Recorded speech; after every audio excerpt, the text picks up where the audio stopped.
आज हम सीखेंगे। हमारे फर्स्ट चैप्टर का टाइटल है कंप्यूटर हार्डवेयर कंपोनेंट। कंप्यूटर्स में कौन कौन से हार्डवेयर कंपोनेंट्स होते हैं उसके बारे में हम इस चैप्टर में सीखेंगे। सबसे पहला है कंप्यूटर सिस्टम। कंप्यूटर सिस्टम कैसे वर्क करता है? Computer system is equal to hardware plus software. Computer system क्या है? हार्डवेयर और सॉफ्टवेयर का कॉम्बिनेशन है। उसकी मदद से क्या होता है कि हार्डवेयर और सॉफ्टवेयर अगर एक इसमें से कोई एक ना हो तो कंप्यूटर सिस्टम चलती नहीं है। Hardware refers to the physical part. Hardware क्या है? एक फिजिकल पार्ट होता है। फिजिकल पार्ट यानी हम कोई भी पार्ट को टच कर सकते हैं, उसे देख सकते हैं, फील कर सकते हैं, तो उसे फिजिकल पार्ट कहा जाता है। Software refers to the set of programs. Software क्या है? उसमें ढेर सारे प्रोग्राम्स होता है जिसकी मदद से हम प्रोग्राम्स को रन कर सकते हैं, इसे सॉफ्टवेयर कहा जाता है। अब कंप्यूटर हार्डवेयर के बारे में सीखेंगे। तो कंप्यूटर हार्डवेयर क्या है? We can touch and feel are refer as computer hardware. हम जो भी फिजिकल पार्ट्स को फील कर सकते हैं, टच कर सकते हैं, उसे क्या कहा जाता है? कंप्यूटर हार्डवेयर कहा जाता है। कंप्यूटर हार्डवेयर कौन कौन से है? तो कीबोर्ड है, माउस है, मॉनिटर है, सीपीयू है, एक्सेट्रा। ये सारे जो पार्ट्स है कंप्यूटर्स के, इसे कंप्यूटर हार्डवेयर कहा जाता है। The computer hardware is divided into two types. Computer hardware के भी दो टाइप होते हैं। फर्स्ट वाला है इंटरनल हार्डवेयर और सेकंड वाला है एक्सटर्नल हार्डवेयर। इंटरनल हार्डवेयर यानी क्या है? जो अंदर होता है कंप्यूटर्स के अंदर, उसे इंटरनल हार्डवेयर कहा जाता है। और एक्सटर्नल हार्डवेयर क्या है? जो बाहर से लगाए जाते हैं, उसे एक्सटर्नल हार्डवेयर कहा जाता है। इंटरनल हार्डवेयर कौन कौन से हैं? मदरबोर्ड है, प्रोसेसर है, रैम है। ये सारे जो हार्डवेयर है उसके बारे में हम बाद में सीखेंगे। एक्सटर्नल हार्डवेयर कौन कौन से हैं? मॉनिटर है, माउस है, प्रिंटर, स्कैनर, एक्सेट्रा। ये सभी के बारे में हम सीखेंगे। सबसे पहला है इंटरनल हार्डवेयर। इंटरनल हार्डवेयर यानी क्या? जो कंप्यूटर सिस्टम्स होती है उसके अंदर जो पार्ट्स होते हैं उसे इंटरनल हार्डवेयर कहा जाता है। जैसे कि CPU, sound card, video card, memory card. अब हम ये इंटरनल हार्डवेयर के जो छोटे छोटे पार्ट्स होते हैं उसके बारे में हम सीखेंगे। सबसे पहला है motherboard. It is a circuit board. Motherboard क्या है? एक सर्किट बोर्ड है जिसमें ढेर सारी छोटे छोटे कार्ड्स और जो सर्किट्स होती है उसमें स्टोर होती है, इसलिए उसे सर्किट बोर्ड भी कहा जाता है।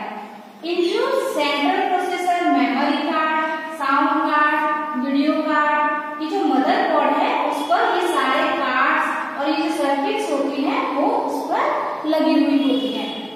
Any port such as USB and DVI port. ये दो जो पोर्ट होते हैं वो मॉनिटर को हैंडल करते हैं। अब ये जो मदरबोर्ड है वो मैं आपको बुक में दिखाती हूँ। पेज नंबर 8 पर हमारे मदरबोर्ड की ड्राइंग दी गई है। ये पिक्चर्स जो है उसके बारे में हमने अभी सीखा है। तो ये मदरबोर्ड है। ये जो छोटी छोटी चिप्स या फिर जो सर्किट्स दिखाई दे रही हैं, ये छोटे छोटे इंटरनल पार्ट्स हैं मदरबोर्ड्स के। अब हम प्रोसेसर के बारे में सीखेंगे। The processor is a computer chip that carry out instructions given by computer program. ये क्या है? ये एक प्रोसेसर है। जब भी हम लैपटॉप या कंप्यूटर खरीदते हैं तो उसके बारे में इंटेल कोर जो प्रोसेसर होता है वो हमें दिखाई देता है। द प्रोसेसर क्या करता है? उसमें चिप होती है इंटरनल प्रोसेसर की। ये क्या करता है? हम जो भी इंस्ट्रक्शंस कंप्यूटर्स को देते हैं वो उस पर वर्क करता है। It handles all the day to day task that a PC has to do. ये प्रोसेसर क्या करता है? हम डेली जो भी टास्क करते हैं उसे वो हैंडल करता है। अब हम रैम के बारे में सीखेंगे। RAM stands for random access memory. RAM क्या है? Random access memory.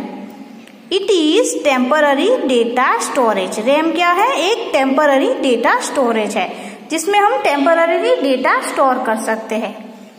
It deals with temporary data requests such as keeping window open on desktop or just viewing a file.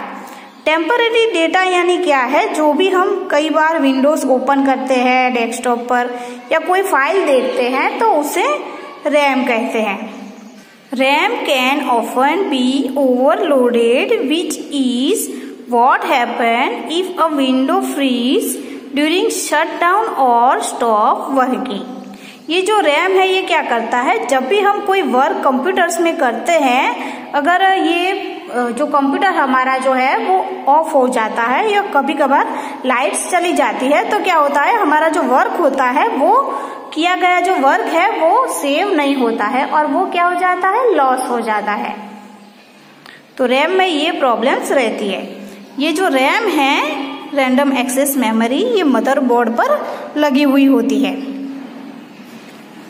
अब हम हार्ड डिस्क ड्राइव के बारे में सीखेंगे.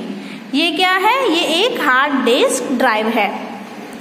The hard disk drive is a permanent computer data storage. Hard disk drive क्या है, एक permanent data storage है. This data is retrieved by using a series of rapidly spinning magnetic disks that store the data. इसमें क्या होता है, ये spinning magnetic disk होती है. जैसे कि चुंबक होता है वैसे ही ये एक डिस्क है. उसकी मदद से क्या होता है, हमारा जो डेटा होता है वो उसमें स्टोर होता है. The spindle physical right the data the magnetic disk. ये जो डिस्क होती है उसमें हम डेटा राइट भी कर सकते हैं. Unlike RAM, hard drives retain data even if the machine shut down unexpectedly because of power cut. जब भी हमारा जो कंप्यूटर होता है वो ऑफ हो जाता है या शट डाउन हो जाता है तो क्या होता है, हमारा जो डेटा होता है वो स्टोर हो जाता है. Data can be lost if the hard drive break or become corrupt. हमारा जो डेटा है वो तभी लॉस होता है जब हमारी जो हार्ड डिस्क ड्राइव है वो टूट जाती है या कभी कभार करप्ट हो जाती है. यानी कि अपने आप जो है वो डेटा सारा जो होता है वो डिलीट कर देता है, तभी ऐसा हो सकता है. अदरवाइज क्या होता है, हमारा जो डेटा होता है वो लाइट्स ऑफ हो जाने के बाद या फिर कभी कभार हम कंप्यूटर्स को शट डाउन कर देते हैं, फिर भी वो हमारा जो डेटा होता है वो स्टोर हो जाता है. अब हम सीडी रोम के बारे में सीखेंगे. सीडी रोम ड्राइव, तो ये क्या है, एक सीडी रोम ड्राइव है. A CD ROM drive is a drive that read compact disc only but now it can read DVD as well. CD ROM drive क्या है, वो पहले कॉम्पैक्ट डिस्क जो सीडी आती थी उसे रीड करता था, पर अब क्या है, अब डीवीडीज को भी वो रीड कर सकता है. This use laser beams to read the data on the disk. ये सीडी रोम ड्राइव क्या करती है, उसमें लेजर बीम्स होती है जिसकी मदद से वो हमारा जो डेटा होता है उसे रीड कर सकता है. Power supply. अब हम पावर सप्लाई के बारे में सीखेंगे. Our computer work on DC electricity. हमारा जो कंप्यूटर है वो डीसी इलेक्ट्रिसिटी पर वर्क करता है. The power supply unit convert mains AC electricity into DC electricity. हमारा जो पावर सप्लाई है वो क्या करता है, इलेक्ट्रिसिटी को डीसी में कन्वर्ट करता है. एसी इलेक्ट्रिसिटी जो होती है उसे डीसी में कन्वर्ट करता है. This units have many cooling system so that they do not overheat. ये जो सिस्टम्स होती है इसमें ये कूलिंग की सिस्टम का काम करता है, तो क्या होता है, वो ओवरहीट नहीं होता है. कई कबार क्या होता है कि हम जब भी कंप्यूटर्स पर वर्क करते हैं तो हमारा जो कंप्यूटर क्या है वो हीट करता है.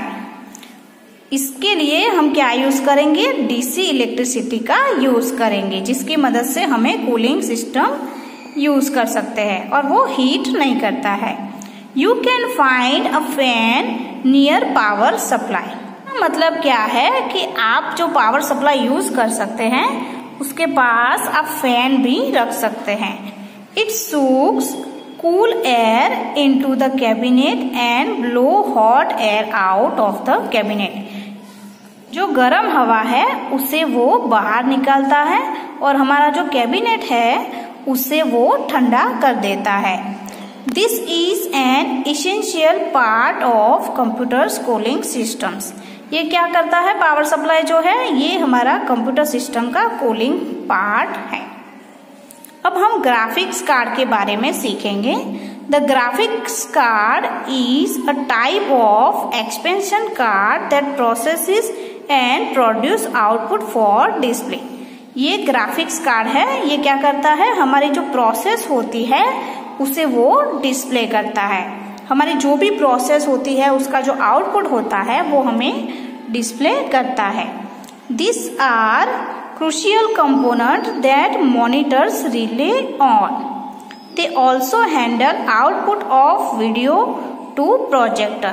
ये जो ग्राफिक्स कार्ड होते हैं ये क्या करते हैं, अगर हमें प्रोजेक्टर्स का यूज करना है तो प्रोजेक्टर्स में क्या होता है, हमें कोई वॉल होती है या कोई स्क्रीन होती है वो हमें उसे देख सकते हैं, उसे हम डिस्प्ले कर सकते हैं। तो ग्राफिक्स कार्ड का जो यूज है वो ऐसे होता है।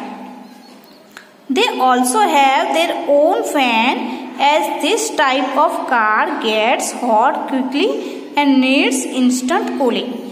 ये जो ग्राफिक्स कार्ड होते हैं उसमें क्या होता है, फैंस ऑलरेडी अवेलेबल होता है, जिसकी मदद से क्या होता है, जब भी हमारी जो सिस्टम्स हॉट हो जाती है तो वो ऑटोमेटिकली थोड़ी देर बाद वो कूलिंग कर देता है। अब हम क्या करेंगे, अब हमें एक्सटर्नल हार्डवेयर के बारे में सीखना है जो अब हम नेक्स्ट लेक्चर में सीखेंगे। Okay, thank you.